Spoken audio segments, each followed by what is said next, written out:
નમસ્તે વિદ્યાર્થી મિત્રો, સ્વાગત છે તમારું આરબી ગુજરાતી યુટ્યુબ ચેનલની અંદર. સામાજિક વિજ્ઞાન ધોરણ 7 સ્વાધ્યાયનું સોલ્યુશન આપણે આ વિડીયોની અંદર મેળવીશું.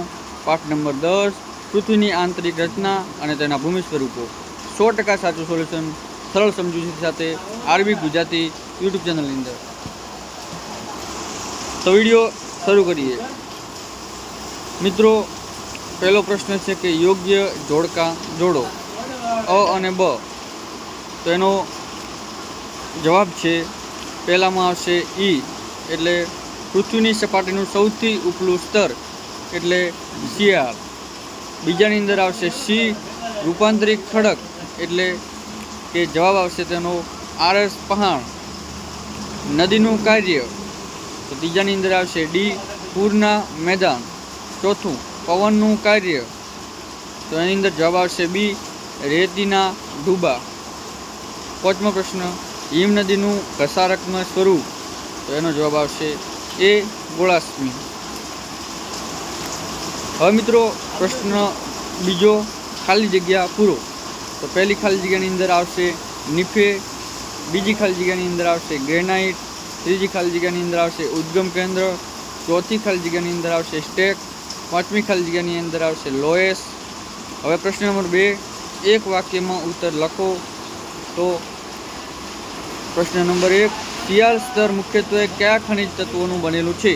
તો જવાબ છે શિયાળ સ્તર મુખ્યત્વે સિલિકા અને એલ્યુમિના જેવા ખનિજ તત્વોનું બનેલું છે. પ્રશ્ન નંબર 2, ખડકોના મુખ્ય પ્રકારો જણાવો. તો ખડકોના મુખ્ય પ્રકારો 3 છે: અગ્નિકૃત ખડકો, જળકૃત ખડકો અને રૂપાંતરિત ખડકો. આંતરિક અગ્નિકૃત ખડકો એટલે શું? જવાબ છે પ્રવાહી મેઘમાં ક્યારેક ભૂ કવચની અંદર ઊંડાઈએ ઠરી જાય છે અને આ પ્રકારે બનેલ નક્કર ખડકોને આંતરિક અગ્નિકૃત ખડક કહે છે. પ્રશ્ન નંબર 4, આંતરિક બળ એટલે શું? પ્લેટની ગતિના કારણે પૃથ્વીની સપાટી પર પરિવર્તન થાય છે.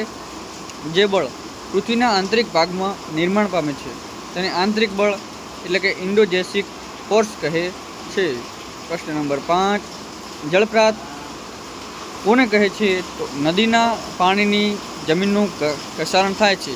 જ્યારે નદી નક્કર ખડક પરથી સીધા ઢોળવાળી ખીણ કે નીચાણવાળી ભૂમિમાં પડે તો તેને જળપ્રાત કે જળભોગ કહે છે. પ્રશ્ન નંબર 13, ટૂંક નોંધ લખો.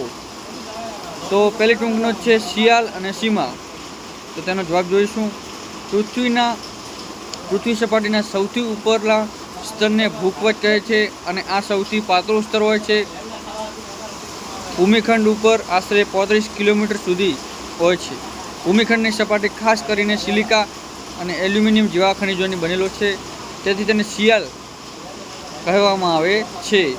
મહાસાગરનું કવચ મુખ્યત્વે સિલિકા અને મેગ્નેશિયમનું બનેલું હોય છે, તેથી તેને સીમા તથા માં મેગ્નેશિયમ કહેવામાં આવે છે.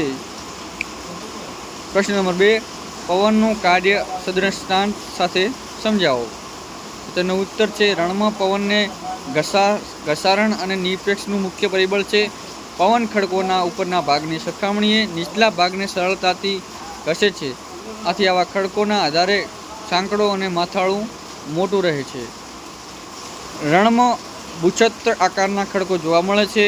પવનની ગતિથી પોતાની સાથે રેતને એક સ્થળેથી બીજા સ્થળે પર પહોંચાડે છે. જ્યારે પવનની ગતિ અટકે છે ત્યારે તે રેતી જમીન પર પથરાઈને નાની ટેકરી બને છે. તેને ડૂબા અથવા બારખન કહે છે. જ્યારે રાજસ્થાનના રણમાં આ પ્રકારના ડૂબા જોવા મળે છે. તેને દૂર લઈ જાય છે. જ્યારે આ માટીના કણ વિશાળ વિસ્તારની નિક્ષેપિત થાય છે ત્યારે તેને લોએસ કહે છે. ચીનમાં મોટા લોએસ નિક્ષેપ જોવા મળે છે. પ્રશ્ન નંબર 3, રૂપાંતરિત ખડક સદૃષ્ટાંત સાથે સમજાવો. તો અગ્નિકૃત અને જળકૃત ખડકો ઊંચા તાપમાને અને અતિશય દબાણના કારણે રૂપાંતરિત ખડકોમાં ફેરવાઈ જાય છે. તેવા ખડકોને રૂપાંતરિત ખડકો કહે છે. દ્રષ્ટાંત તરીકે ચીકણી માટી સ્લેટમાં અને ચૂના પથ્થરને આરસ પહાણમાં ફેરવાઈ જાય છે. પ્રશ્ન નંબર 4, નીચેના પ્રશ્નોના ઉત્તર આપો. પૃથ્વીની આંતરિક રચના આકૃતિ સમજાવો. પૃથ્વી સપાટી સૌથી ઉપલા સ્તરને ભૂકવચ કહે છે. આ સૌથી પાતળું સ્તર હોય છે. ભૂમિખંડ પર આશરે 35 કિલોમીટર સુધી ભૂમિખંડની સપાટી ખાસ કરીને સિલિકા અને એલ્યુમિનિયમ જેવા ખનિજોથી બનેલી હોય છે, તેથી તેને સિલિકા શેલ એલ્યુમિનિયમ કહેવામાં આવે છે. મહાસાગરનું કવચ મુખ્યત્વે સિલિકા અને મેગ્નેશિયમનું બનેલું હોય છે, તેથી તેને સીમા કહેવામાં આવે છે. આ કવચની બરાબર નીચે મેન્ટલ હોય છે, જે આશરે 2900 કિલોમીટરની ઊંડાઈ સુધી ફેલાયેલ હોય છે. પૃથ્વીનું સૌથી આંતરિક સ્તર ભૂગર્ભ છે, જેની ત્રિજ્યા આશરે 3500 કિલોમીટર જેટલી છે, જે ખાસ કરીને નિકલ અને ફેરસ લોખંડનું બનેલું હોય છે તથા તેને નિફે એટલે કે નિકલ અને ફેરસ કહે છે. કેન્દ્રીય ભૂગર્ભમાં તાપમાન, દબાણ અને પદાર્થોની ઘનતા જ ખૂબ વધુ હોય છે. મિત્રો, તમે આની અંદર આકૃતિ પણ જોઈ રહ્યા છો. આંતરિક ભૂગર્ભ, બાહ્ય ભૂગર્ભ, મેન્ટલ અને પોપડો, તે તમે આકૃતિથી સમજી શકો છો. પ્રશ્ન નંબર 2, ખડકોના પ્રકાર ઉદાહરણ આપી સમજાવો. ખડકના પ્રકાર પોતાના ગુણ, કણના અને કદને તેની નિર્માણ પ્રક્રિયાના આધારે અલગ અલગ હોય છે. નિર્માણ પ્રક્રિયાની દૃષ્ટિના ખડકોના 3 ભાગ છે. તો પહેલો ખડકનો પ્રકાર છે અગ્નિકૃત ખડકો. ગરમ મેગ્મો ઠંડો થઈ જાય, નક્કર થઈ જાય છે. આ પ્રકારે બનેલ ખડકને અગ્નિકૃત ખડક કહે છે. અને અગ્નિકૃત ખડકો 2 પ્રકારના હોય છે, આંતરિક ખડક અને બાહ્ય ખડક. જ્વાળામુખીમાંથી નીકળનાર આગની જેમ લાલચોળ પ્રવાહી મેગ્મો લાવા છે, જે પૃથ્વીના આંતરિક ભાગમાંથી નીકળી સપાટી પર પથરાય છે. જ્યારે તે પ્રવાહી લાવા પૃથ્વીની સપાટી પર આવે છે, તે ઝડપથી ઠંડા થઈ નક્કર બની જાય છે. ભૂકવચ પર જોવા મળે છે. આવા ખડકોને બાહ્ય અગ્નિકૃત ખડક કહે છે. તેથી સંરચના ગોઠવણ ખૂબ નાની, દાણાદાર હોય છે. દ્રષ્ટાંત તરીકે બેલસાલ્ટ પ્રવાહી મેગ્મા ક્યારેય ભૂકવચની અંદર ઊંડાઈને ઠરી જાય છે. આ પ્રકારે બનેલ નક્કર ખડકોને આંતરિક અગ્નિકૃત ખડક કહે છે. ધીરે ધીરે લાવા ઠરવાના કારણે એ મોટા દાણાનું સ્વરૂપ ધારણ કરે છે. ગ્રેનાઇટ આવા ખડકોનું એક દ્રષ્ટાંત છે. ઘંટીમાં અનાજ દાણા તે ગ્રેનાઇટના બનેલા હોય છે. હવે બીજો ખડકોનો પ્રકાર જળકૃત એટલે કે પ્રસ્તર ખડકો. ખડકો ઘસાઈ, અથડાઈ કે ટકરાઈને નાના નાના ટુકડામાં ફેરવાય છે. આ નિક્ષેપ પવન, હવા, પાણી વગેરે દ્વારા અનેક સ્થળેથી બીજા સ્થળે પહોંચે છે અને તે જમા થાય છે. આ નિપેક્ષિક ખડક દબાઈ અને નક્કર બની જાય છે, ખડકના સ્તર બને છે. આ પ્રકારના ખડકોને પ્રસ્તર ખડક કહેવામાં આવે છે.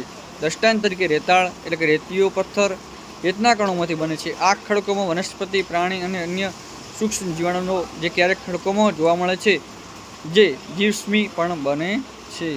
ત્રીજો ખડકનો પ્રકાર છે કે રૂપાંતરિત ખડકો. અગ્નિકૃત અને જળકૃત ખડકો ઊંચા તાપમાને અને અતિશય દબાણના કારણે રૂપાંતરિત ખડકોમાં ફેરવાઈ જાય છે. તેવા ખડકોને રૂપાંતરિત ખડકો કહે છે. દ્રષ્ટાંત તરીકે ચીકણી માટી, સ્લેટમાં અને ચૂના પથ્થર એ આ રસપણમાં ફેરવાઈ જાય છે. પ્રશ્ન નંબર 13, નદી અથવા હિમનદીનું ભૂમિ સ્વરૂપ સમજાવો. નદી અથવા હિમનદીઓનું નીચે આવેલ નક્કર ખડકોથી માટી અને પથ્થરોનું ઘર્ષણ વિશિષ્ટ પ્રદૂષણ નિર્માણ કરે છે. હિમનદી ઘર્ષણ દ્વારા યુ આકારની ખીણની નિર્માણ કરે છે. હિમનદી પીગળતા પર્વતીય ક્ષેત્રોમાં આવેલ કોતરોમાં પાણી ભરાઈ જાય છે અને સરોવરનું નિર્માણ કરે છે. હિમનદી દ્વારા લાવવામાં આવેલ પદાર્થો જેવા કે નાના મોટા ખડકો, રેતી અને કાંકરા નિક્ષેપિત થતાં તે પ્રવાહ વચ્ચે ટેકરીરૂપ ડ્રમલીન ભૂમિ સ્વરૂપની રચના કરે છે. નદી જ્યારે સર્પાકાર વાહન માર્ગના કિનારા પર સતત ઘર્ષણ અને નિક્ષેપણ શરૂ થઈ જાય છે, ત્યારે સર્પાકાર વળાંકો સમય જતાં ખૂબ જ નજીક આવી જતાં પહોળા નળ આકાર ધારણ કરે છે. અને આ અવસ્થામાં જ્યારે નદી પૂર આવે ત્યારે નળાકાર ભાગમાં પાણી રહી જાય છે અને નળાકાર સરોવર બને છે. નદીમાં થતા ઢગને કુદરતી તટબંધ કહે છે. મળીશું નવા વિડીયોની અંદર. ત્યાં સુધી જય હિન્દ, જય ભારત.